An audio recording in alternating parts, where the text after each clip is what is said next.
Hey guys, Brennan here.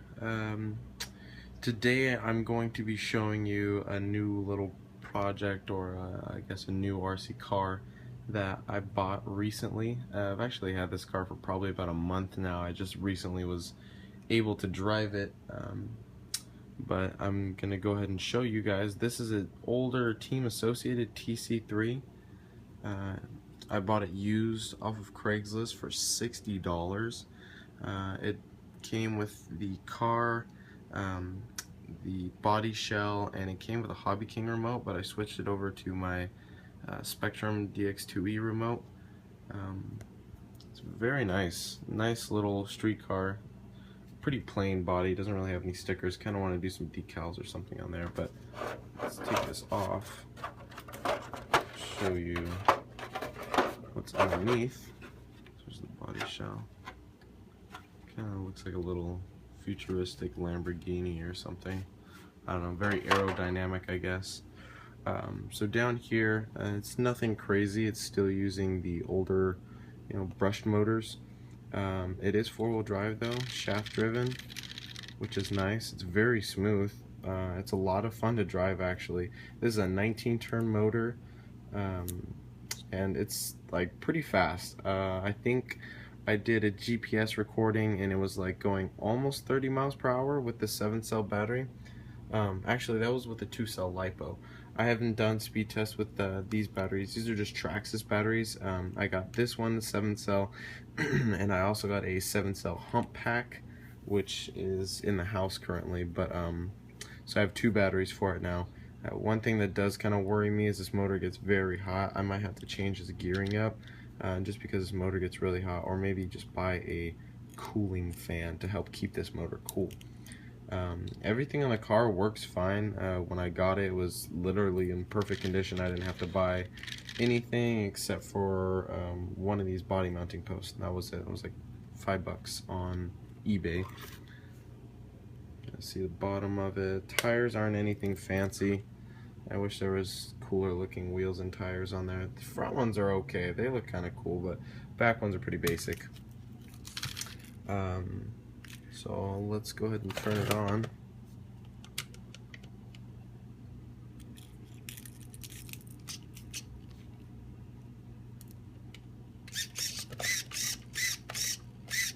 This is the first street car I've ever had, so whoa, it's crazy. It's got a lot of torque. This little motor has a lot of torque. One thing that you do have to get used to, I'd just say this because I'm new to street cars, is steering is pretty crazy on this thing.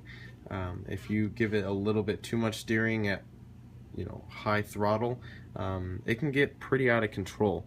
What I found really helps is turning the dual rate down, like turning it way down to like halfway. That helps a lot controlling at high speeds. Not something you really mess with too much with bigger monster trucks and stuff like that, but definitely necessary to adjust on a street car like this. This is the receiver that actually came on the HPI Savage. Stock motor, speed controller, stock servo. Nothing crazy. I don't know what my plans really are for this car. I was gonna do brushless, but I guess all the gearing on here is all plastic gears, so if I did ever do a brushless system, it'd have to be like super low power brushless. But to be honest, I'm pretty happy with how fast this thing goes with this stock motor. I just need the motor to run cooler, so I might drop the gearing down a little bit and then add a cooling fan instead of going brushless.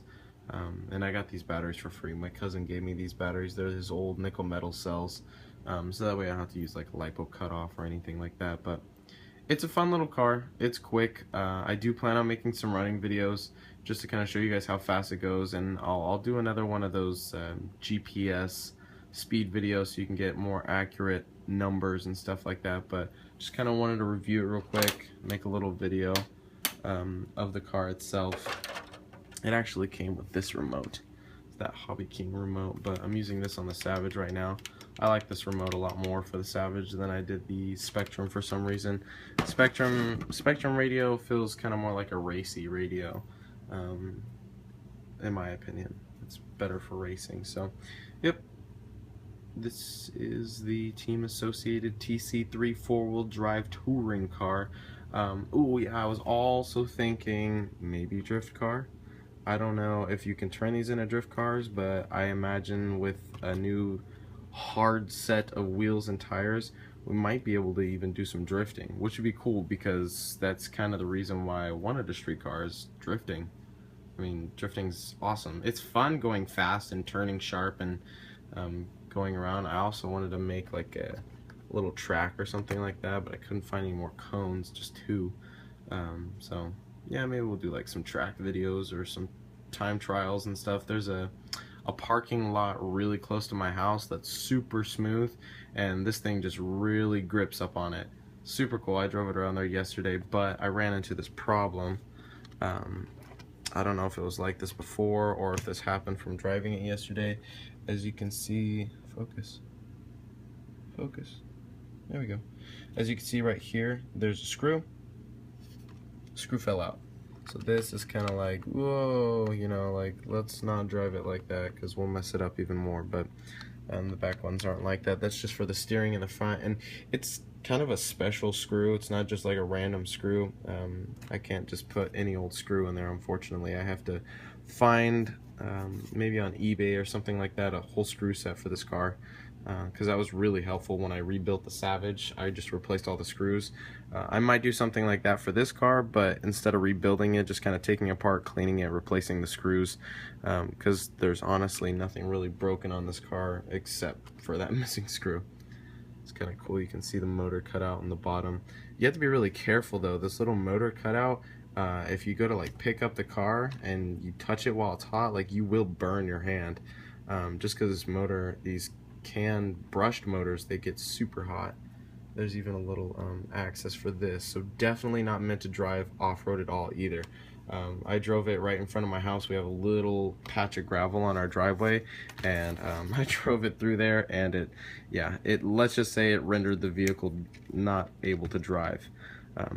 Piece of rock, or a rock, got stuck in this sliding steering unit here, and it just wouldn't turn like immediately. I literally went through like 2 feet of gravel. I wanted to do like a Subi body and make this thing like a little rally car, but that's definitely not going to happen. A car like that needs to be more better suited for that. Some different wheels and tires, and something to guard all of this to keep that out of the dirt. Alright, well, I don't want to stretch this video out too long. This is the Team Associated TC3. Be sure to like, comment, subscribe, so you can see more videos of the TC3 out in action, driving around. We'll do some speed test videos and then just some driving videos, stuff like that. And if we ever do any changes on the car, I'll be sure to make a video about it. Alright guys, thanks for watching. Bye.